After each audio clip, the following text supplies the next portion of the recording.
Okay, so now I'm going to start off talking to you about how a shadow is cast.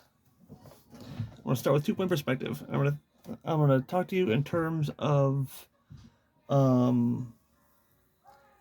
natural light and artificial light. So I'm going to have two horizon lines, 2-point perspective. One vanishing point there, one vanishing point there. In this other scenario, it's going to be the exact same thing.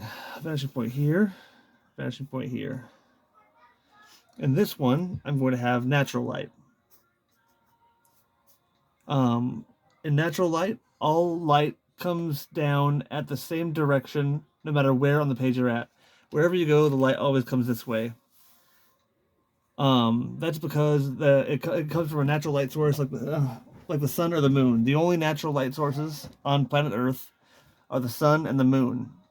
The stars are too small to matter as actual light sources, and even a fire is considered an artificial light source. Now, an artificial light source radiates from all directions from a single point. And naturally, that's how natural light works too. But that's how natural light works too. But natural light is so big and so far away that to us, the angle of return it doesn't seem to change at all because it's so much bigger than us.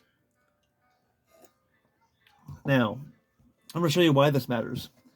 I have a stick in the ground. I'm going to put it right here. Can you see it on the camera? Yeah, cool. Okay, so somewhere, the light is on the left, drawing right. So as a result, the shadow is going to be somewhere to the right of the stick, which means that it has to follow the laws of a perspective, 2-point perspective right here in this case.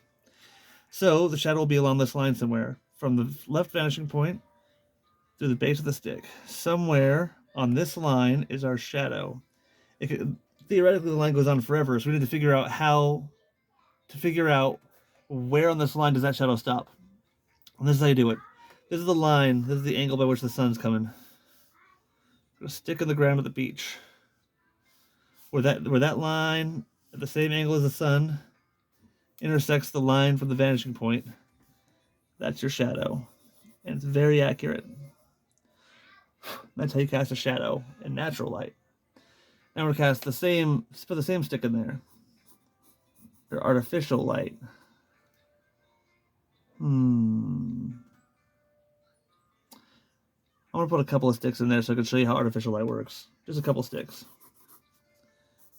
That will make more sense.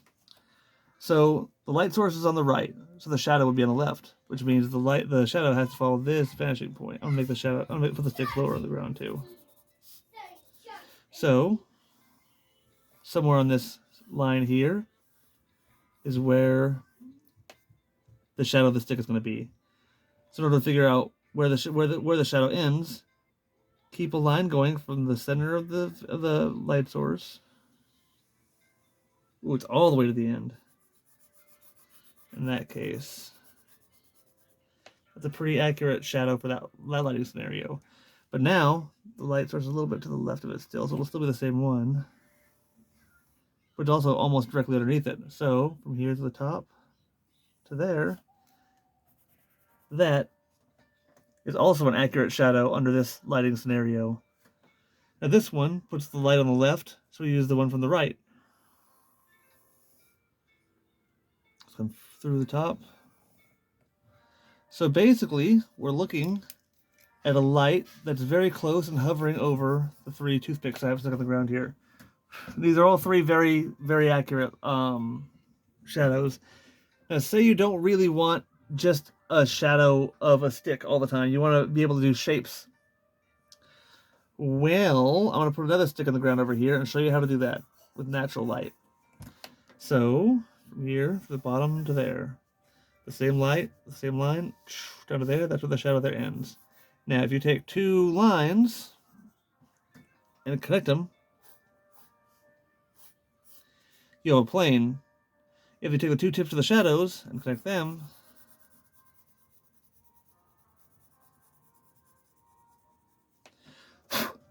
you have the shadow of the plane.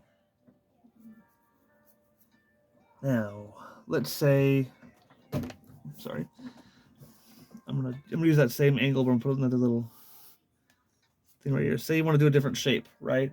And you can make this work with any amount of shapes. You just have to change the levels of complexity in order to make it work. You have to think it through and everything. You want to have like a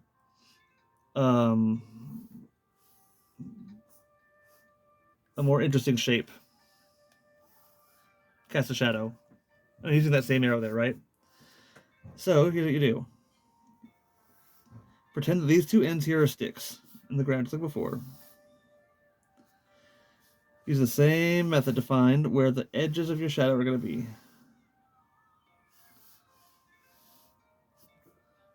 That's the edge of the shadow is going to be no matter what. And then, depending on the shape that you choose, you're going to want to put in a few more imaginary sticks. Pretend this is a stick. So, from here,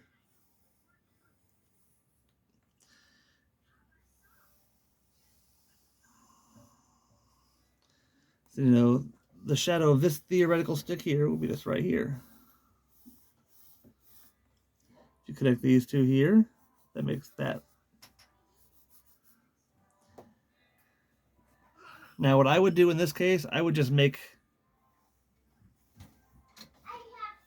a squiggly line there.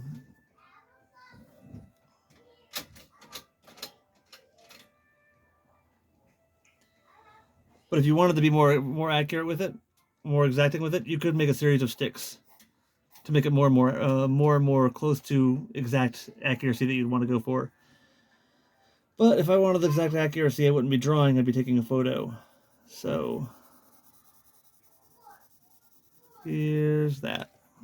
And that's how you determine how and where to cast shadows.